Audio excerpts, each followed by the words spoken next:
Assalamualaikum warahmatullahi wabarakatuh.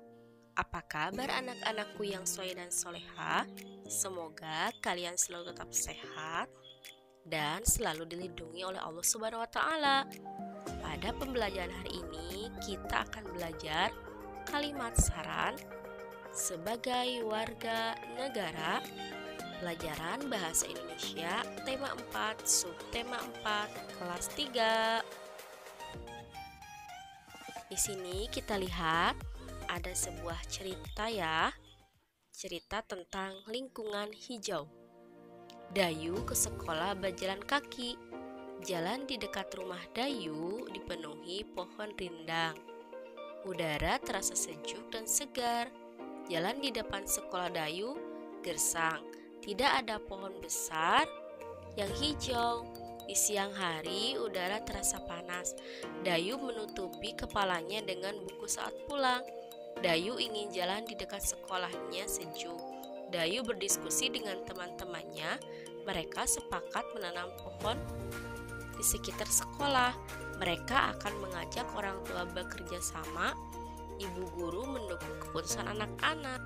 Nah, di sini kalimat masalahnya adalah jalan di depan sekolah Dayu gersang, tidak ada pohon besar yang hijau. Sedangkan kalimat penyelesaian masalahnya adalah mereka sepakat menanam pohon di sekitar sekolah. Mereka akan mengajak orang tua bekerja sama. Nah, kita lihat di sini ada sebuah cerita juga ya. Siti demam. Siti kepanasan saat pulang sekolah. Di malam harinya ia demam dan badannya panas. Ibu mengompres Siti dengan air hangat. Ibu pun menyelimutinya dengan selimut tipis. Siti masih merasa demam saat bangun tidur. Ibu ingin Siti sehat. Ibu pun membawa Siti ke puskesmas. Sebagai warga negara, kita berhak mendapat fasilitas tempat berobat. Oleh karena itu, pemerintah mendirikan puskesmas dan rumah sakit. Di puskesmas dan rumah sakit ada dokter dan perawat yang bertugas. Dokter lalu memeriksa Siti. Setelah diperiksa, dokter memberinya obat dan vitamin. Dokter menyarankan agar Siti menjaga kesehatan. Ia harus banyak minum air putih hangat. Ia harus memilih jajanan yang sehat. Ia juga harus rajin mencuci tangan. Ibu dan Siti berterima kasih kepada dokter. Mereka senang berobat ke puskesmas. Nah, di sini kita lihat ya, masalah dan cara mengatasinya bagaimana. Masalah yang pertama adalah Siti demam dan badannya panas. Bagaimana ya cara mengatasinya? Itu ibu mengompres Siti dengan air hangat. Ibu pun menyelimutinya dengan selimut tipis. Sedangkan masalah yang kedua, Siti masih merasa demam saat bangun tidur. Cara mengatasinya bagaimana? Ibu pun membawa Siti ke puskesmas. Dokter memberi Siti obat dan vitamin. Siti harus menjaga kesehatan. Nah, kita lihat di sini ya, ada sebuah cerita lagi, yaitu sebuah cerita di kantor kelurahan. Siti sangat senang dapat sekolah lagi. Siti sudah tidak demam.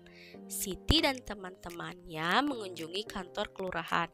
Mereka mengajukan permintaan bibit pohon angsana. Mereka membawa surat dari sekolah.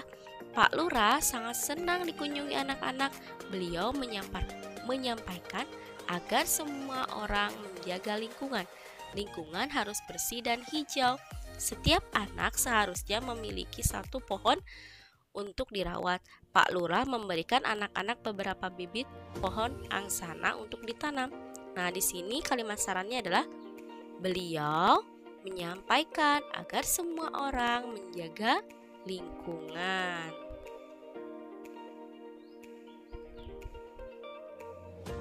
Nah, kita lihat lagi ya. Kita simak.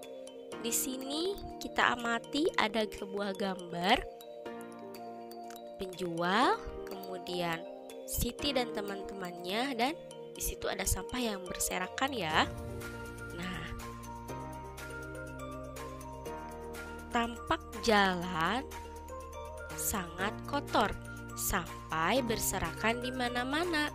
Sementara pedagang juga membuang sampah sembarangan.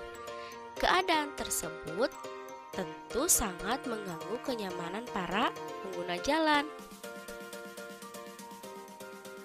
Sebaiknya petugas kebersihan segera membersihkan sampah, kemudian memasang plang agar orang-orang tidak membuang sampah sembarangan dan memberitahu kepada penjual agar tidak sembarangan membuang sampah.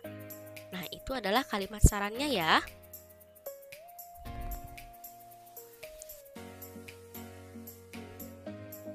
Nah, di sini ada lagi sebuah cerita lagi ya.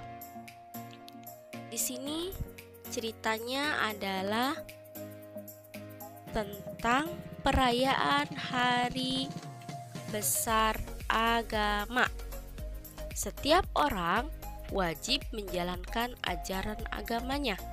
Udin dan kawan-kawannya selalu taat menjalankan ajaran agamanya. Setiap sore, Udin mengaji di masjid.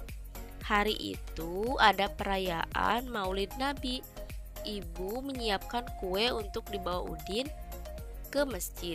Edo dan Beni kebetulan sedang bermain di rumah Udin. Mereka membantu Udin dan ibunya menyiapkan kue.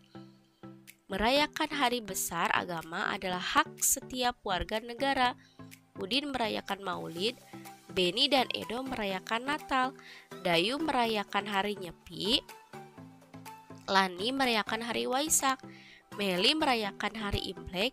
Kita wajib menghormati perbedaan. Indonesia memiliki banyak perbedaan. Kita berbeda suku, agama, dan kebiasaan. Semua orang harus saling menghargai dan menghormati. Setiap saling menghargai dan menghormati membuat kita rukun. Kalimat sarannya adalah semua orang harus saling menghargai dan menghormati. Oke, selanjutnya kita lihat lagi ya. Di sini ada lagi sebuah cerita. Bangga menjadi orang Indonesia. Edo berasal dari Papua. Ia sangat senang menjadi warga negara Indonesia. Ia berbeda suku dengan teman-temannya. Ia juga berbeda agama, tetapi mereka selalu bersatu. Edo harus mencintai negaranya. Edo belum banyak tahu tentang Indonesia. Ia berusaha mengenal Indonesia. Ia banyak membaca buku tentang Indonesia. Ia berwisata ke berbagai tempat. Ia juga mengunjungi museum. Ia menggunakan barang buatan Indonesia. Edo sangat bangga menjadi orang Indonesia. Nah, kalimat masalahnya apa? Ya, betul. Edo belum banyak tahu tentang Indonesia. Sedangkan penyelesaian masalahnya adalah ia berusaha mengenal Indonesia. Ia banyak membaca buku tentang Indonesia. Ia berwisata ke berbagai tempat. Ia juga mengunjungi museum. Ia menggunakan barang buatan Indonesia. Oke, itulah pembelajaran kita hari ini. Tetap semangat, tetap belajar, jaga kesehatan. Wassalamualaikum warahmatullahi wabarakatuh.